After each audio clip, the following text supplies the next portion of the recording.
নমস্কার। ইউটিউবের সকল দর্শককে স্বাগত জানিয়ে আমরা আজকে যে বিষয়টি নিয়ে আলোচনা করতে চলেছি, ঘরের পুজোয় আমরা প্রত্যেক দিন শাঁখ বাজিয়ে থাকি, কিন্তু শাস্ত্রমতে আমাদের কিছু শাঁখ বাজানোর নিয়মকানুন আছে এবং সেটা জেনে নেওয়া কিন্তু সকল দর্শকেরই জানা দরকার।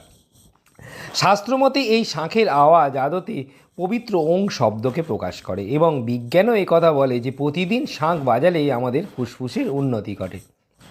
মহাভারতেও এই রকম শাঁখ বিভিন্নভাবে বিভিন্ন নামে প্রচলিত।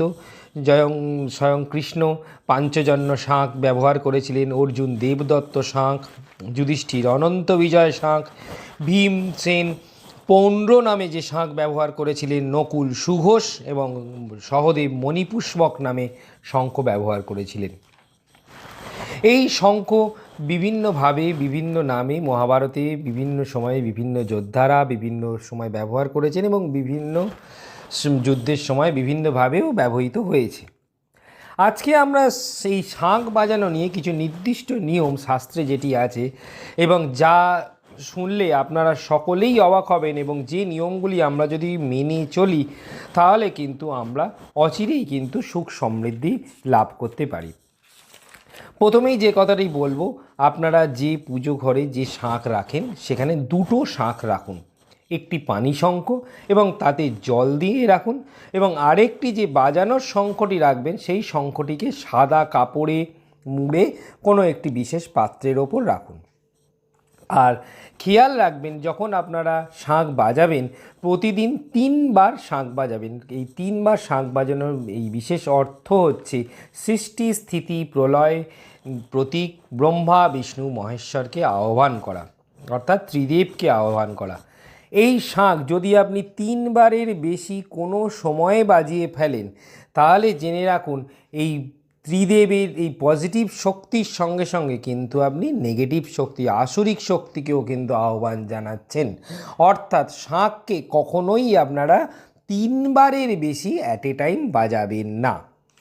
এরপরে আমরা যে কথাটি বলবো যে ভগবানের আরাধনার সময় শাঁখ বাজাবেন না। শাঁখ বাজাবেন কখন? হয় আগে বাজান, নয় পরে বাজান।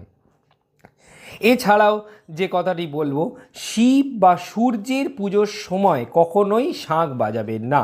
এর একটি পৌরাণিক কাহিনীও রয়েছে। স্বয়ং দেবাদিদেব মহাদেব যেহেতু শঙ্খচূড় নামক অসুরকে ত্রিশূল দিয়ে হত্যা করেছিলেন এবং সেই জন্য শঙ্খ বাজানো শিব পূজার সময় কিন্তু সম্পূর্ণভাবেই নিষিদ্ধ থাকে। এছাড়াও আমরা বেশিরভাগ ক্ষেত্রেই দেখবেন যে শাঁখে ফুঁ দেওয়ার আগে শাঁখে গঙ্গা জল দিয়ে থাকি। আর অবশ্যই খেয়াল রাখবেন আপনি যে শাঁখটি পুজোর সময় বাজান সেই শাঁখটি অন্য কেউ যেন ব্যবহার না করে। আর সব সময় শাঁখ বাজাবেন না, সকাল বা সন্ধে এই দুবেলাই বাজান। কিন্তু এর সঙ্গে আরও কয়েকটি বিশেষ নিয়ম আমরা এখানে বলতে চলেছি, যেটা আপনাদের শুনলে খুবই অবাক লাগবে।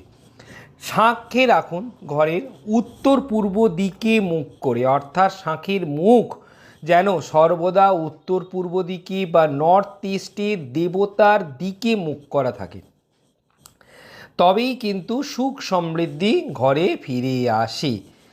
আর খেয়াল রাখবেন শাঁখ বাজানোর সময় শাঁখের যে খোলা দিকটা সেটা যেন ওপরের দিকে থাকে। কখনোই খোলা দিকটাকে নিচের দিকে রেখে আপনারা শাঁখ বাজাবেন না। আর কখনোই বসে শাঁখ বাজাবেন না, সবসময় দাঁড়িয়ে শাঁখ বাজাবেন, তবেই কিন্তু সুখ সমৃদ্ধি ঘরে ফিরে আসে। তাহলে আমরা আবার বলছি যে কথা, যে উত্তর পূর্ব দিকে মুখ করে শাঁখকে রাখুন, শাঁখের মুখটা যেন দেবতার দিকে থাকে, নর্থ ইস্টের দিকে থাকে। শাঁখকে কখনোই বসে বাজাবেন না, দাঁড়িয়ে বাজান। আর শাঁখ বাজাবার সময় শাঁখের খোলা দিকটা যেন অতি অবশ্যই ওপরের দিকে থাকে। আর শাঁখকে কখনোই এমনভাবে রাখবেন না যে শাঁখের মুখটা যেন সবসময় ওপরের দিকে থাকে, মানে তবেই কিন্তু ভালো হবে। শাঁখের মুখ যেন কখনোই নিচের দিকে না থাকে, মুখ যেন ওপরের দিকে থাকে। এছাড়াও ঘরে কখনোই ভাঙা শাঁখ আপনারা রাখবেন না। এবার বলি, অনেক সময় আমরা শাঁখ কিনতে যাই কিন্তু আমরা জানি না যে কী রকম শাঁখ আমরা কিনতে পারি, অর্থাৎ আসল বা নকল কেনার জন্য আপনারা কিভাবে বিচার করবেন। শাঁখ কেনার সময় আপনারা বেশিরভাগ ক্ষেত্রেই যে শাঁখ আমরা ঘরে ব্যবহার করে থাকি সেটি হচ্ছে বামাবর্তী শঙ্খ। দক্ষিণাবর্তী শঙ্খ অত্যন্ত বিরল, যা ভগবান বিষ্ণুর হাতে থাকে এবং যা মা লক্ষ্মীর স্বয়ং আশীর্বাদ। এছাড়াও গোমুখী শঙ্খ পাওয়া যায়, যেটা শিব পুজোয় ব্যবহার হয়, এটাও খুবই রেয়ার। এবং জলশঙ্খ বা পানি শঙ্খ জল অভিষেক করার জন্য ব্যবহৃত হয়।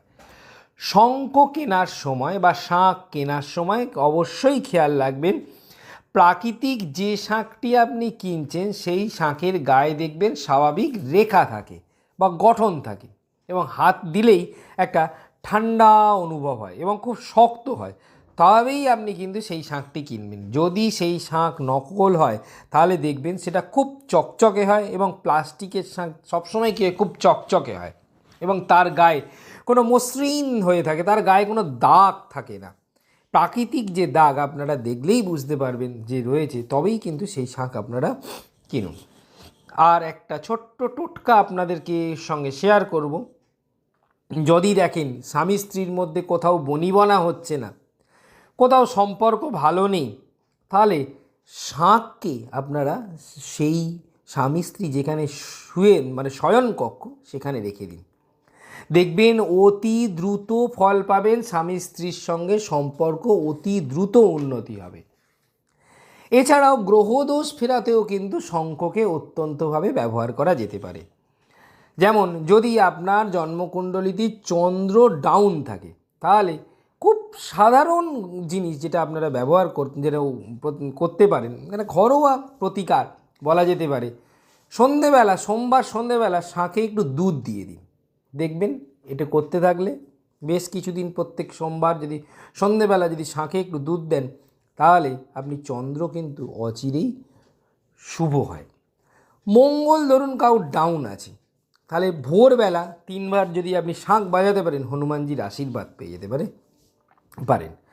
বুধকে শুভ করতে প্রতি বুধবার গণেশজিকে শাঁখে একটু গঙ্গা জল আর দুর্ব দিয়ে একটু অর্ঘ্য দিন, ব্যাস, তাহলেই কিন্তু আপনি সিদ্ধিদাতা গণেশের আশীর্বাদ পাবেন এবং বুধ আপনি স্ট্রং করতে পারবেন। অর্থাৎ যদি আপনি আপনার ইমোশানকে স্ট্রং করতে চান, মানে ইমোশানকে কন্ট্রোলে রাখতে চান, তাহলে শাঁখে দুধ দিন সোমবার। যদি আপনি সাহসের সঙ্গে সব কাজে এগিয়ে যেতে চান ভয়কে অতিক্রম করে, তাহলে হনুমানজির পুজো করার সঙ্গে সঙ্গে মঙ্গলবার ভোরবেলা 3বার শাঁখ বাজান। যদি আপনি আপনার কমিউনিকেশান পাওয়ারকে স্ট্রং করতে চান, তাহলে আপনি গণেশজিকে পুজো করুন এবং সেক্ষেত্রে প্রতি বুধবার শাঁখে গঙ্গা জল এবং দুর্বা দিন। এবং বৃহস্পতিবার যদি আপনি নারায়ণের এবং লক্ষ্মীর আশীর্বাদ পেতে চান, তাহলে ওই শাঁখে একটু শ্বেত চন্দন আর একটু গঙ্গা জল দিন। শুক্রবার মা দুর্গার আশীর্বাদ পেতে এবং শুক্রকে শুভ করতে আপনি কি করতে পারেন, শঙ্খে চন্দন আর একটু সুগন্ধি জল একটু দিয়ে দিন। শনিকে শুভ করতে কালো তিল আর গঙ্গা জল নিবেদন করুন শনিবার, তাহলে দেখবেন শনির 7.5 এবং শনির ঢাইয়ায় আপনি অচিরেই কিন্তু শুভ ফল পেতে পারেন। অর্থাৎ শাঁখে যদি আপনি একটু কালো তিল আর একটু গঙ্গা জল দিয়ে দেন খুব শনিবার দিন, তাহলে কিন্তু আপনি শনিদেবের আশীর্বাদ পেতে পারেন। আর রবিকে শুভ করতে মানে যদি সূর্যকে আপনি শুভ করতে চান, অর্থাৎ তেজ, রবি সূর্যের তেজ, তো আমাদের প্রত্যেকটি দিনই আমরা সূর্যোদয় দেখি, সূর্যোদয় সূর্যাস্ত হয়। তো এই রবি যদি কাউর জন্মছকে ডাউন থাকে, তাহলে কি হয় না, বিভিন্ন সমস্যা দেখা যায়। ধরুন না সরকারি চাকরি পাওয়ার সমস্যা হচ্ছে, তাহলে কিন্তু রবিকে অবশ্যই স্ট্রং করতে হবে। এই রকম যে ঘটনাগুলো থাকে, অর্থাৎ রবিকে যখনই স্ট্রং করার দরকার পড়বে আপনার মনে হবে, তাহলে আপনি একটু লালচে ফুল গঙ্গা জল নিন আর 3বার সেই লালচে ফুল আর গঙ্গা জল সহ সূর্যকে সেই জল অর্পণ করুন সূর্যমন্ত্র সহ, দেখবেন অচিরেই কিন্তু আপনার রবি স্ট্রং হয়ে যাবে। বাস্তুশাস্ত্র অনুযায়ী ঘরের উত্তর পশ্চিম দিকে যদি আপনি শাঁখকে রাখতে পারেন, তাহলে কিন্তু আপনার ঘরের সমস্ত বাস্তুদোষ, যা বাস্তুদোষ আছে তা কিন্তু অচিরেই দূর হয়ে যায়। এরকম শঙ্খ সম্বন্ধে অনেক তথ্য আমরা আপনাদের আরও দিয়েছি, আরও দিতেও থাকবো। এছাড়া শাঁখ বাজানোর যে নিয়ম, তাই অবশ্যই কিন্তু সবার আগে যেটা আমরা বলবো, সবথেকে যেটি গুরুত্বপূর্ণ, 3 বারের বেশি শাঁখ কখনোই বাজাবেন না। দুটো শাঁখ, আবার বলছি, দুটো শাঁখ রাখুন, একের একটি বাজানোর শাঁখ আর একটি পানি শঙ্খ। একের বেশি বাজানোর শঙ্খ যেন ঘরে না থাকে, তাহলেই কিন্তু বাস্তুদোষ হবে। একের বেশি শঙ্খ রাখবেন না। শাঁখটিকে সর্বদা সাদা কাপড় দিয়ে মুড়ে রাখুন, তবেই কিন্তু আপনি সব থেকে এইগুলোর মধ্যে যদি করেন, তবে কিন্তু অচিরেই আপনি সুখ সমৃদ্ধি লাভ করতে পারবেন ঘরের মধ্যে। এছাড়াও আমরা বিভিন্ন জ্যোতিষ সংক্রান্ত তথ্য আমরা প্রত্যেক দিন দিয়ে থাকছি আপনাদেরকে, প্রত্যেক মুহূর্তে আপনাদের সঙ্গে আছি।